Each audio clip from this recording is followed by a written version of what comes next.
9:33, everybody. We are honored to welcome one of the most groundbreaking voices in music and theater today, Davóne Tines. That's right. He is the star of The Gospel at Colonus, a powerful new outdoor production that transforms a Greek tragedy into something spiritual, soaring, and deeply human. Davóne, welcome. Thank you so much for being here. Good morning. We appreciate you. Incredible production, Gospel at the Colonus. It's just not your average Greek tragedy. Not that we're necessarily all partaking in average Greek tragedies. Lead us through it. Gospel at Colonus is an incredible show that is a retelling of the Oedipus story. A lot of people know the first part, younger Oedipus, you know, where there's a lot of tragedy with his family and he's exiled from his community. This is the part of the story where after that exile, he's trying to find a place to rest, find a community that welcomes him. And so Colonus finally is the place that says, you can have a home here. But it's told through Pentecostal, Baptist, and gospel music. So it's like an old, you know, legend, but told in the most joyous, uplifting way. And you play singer Oedipus. Yeah, I play singer Oedipus, yes. Oedipus, excuse me, yeah. And so tell us, walk us through what the role is like for you.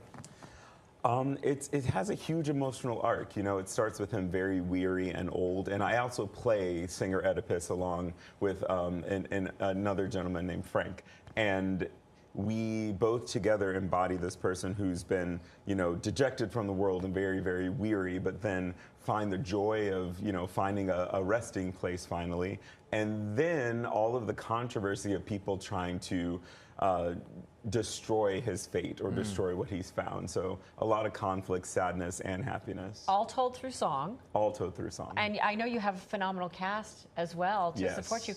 Talk about how that all comes into play and who's helping to support the entire production. Give love to everybody. Completely. So there's an incredible actress, Stephanie Barry, who plays another part of Oedipus, actually, or she's a narrator who sometimes also becomes Oedipus. And then there's other singers, Ayanna George Jackson and Stephanie Howard, that also play Oedipus's daughters. And there's Serpent with Feet, who is a R&B singer who plays kind of the siren of Colonus. And it really is an eclectic bunch of people who come from so many different ways of music making, so many different types of black nuanced music making, from jazz to gospel to opera to R&B. So it really is so many different styles all woven together. And if people haven't been able to tell from the video, we're showing it all. You do this outside. Yes. On a stage over at Little Island. Yes. So what's the vibe and the energy like? And Little Island's on the west side, right? Yes. For people who don't know where it is, there it is. Okay, there it is, beautiful. But talk about the energy and the vibe of kind of doing this outside. It's so exciting, you know. It's like the sky is the roof of the theater, and sometimes people just wander up and watch from the standing room areas, but you're surrounded by trees and gardens. And the most incredible thing about this particular production is David Zen, the designer, made the whole set like hot pinks and purples and lavender, and so usually the sunset matches the costumes. Ooh. So the entire backdrop is actually the Hudson River sky. That's amazing. That is phenomenal. I mean, you're painting this beautiful word picture for me. Thank you. This has been a big year for you. You've got a new album, a debut at the Metropolitan Opera. Hold on, awarded a Chanel Prize. Fill us in. Yeah, I've had a very beautiful year, very beautiful year of a lot of honors and accomplishments that I'm very honored to receive. And really, I'm quite excited about just all of those things allowing me to share in music making that's about connecting things that are usually torn apart. But the Chanel Prize, did it come, the Chanel Next Award, did it come with some little swag? It's come with, you know, some exciting things. Well, recently I was featured in Chanel's first arts and culture magazine, you know, which talked a lot about my work over time. I've been trying to get a bag out of them, but we'll see. Oh, yeah, and your album, just to give it a little love, what was the inspiration behind it?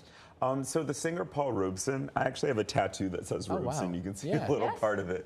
But Paul Robeson was an incredible singer, most famous in the 20s, 30s, and 40s, and performed in all kinds of different ways, from musical theater, known for singing the song Showboat, but was also an international activist. And because I'm a low-voiced male who has socially engaged work, I found a lot of resonances with him. So I wanted to make kind of an idea of, like, what is it to bring that old old music into a contemporary age. And actually, we premiered the stage version of the show at Little Island last year. Oh, nice. And the Metropolitan, I would think that this would really be sort of a penultimate place to be and to perform. Can you talk a little bit about what that was like, and was that always an aspiration?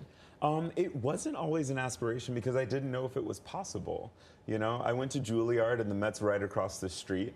But when I was invited to sing there, it actually was with a project I'd been involved with for some years, maybe 8 years. And so it felt like actually coming home to something in a weird way, even though it was just a beautiful and non-expected thing. Penultimate SAT word. That's All right. me. Thank Here you for for being here. Thank you so stuff. much. Awesome stuff. Great And to the see you, Gospel Davon. at Colonus playing now through Saturday, July 26th over at the Amp at Little Island. Make sure you check it out. Tickets towards $25.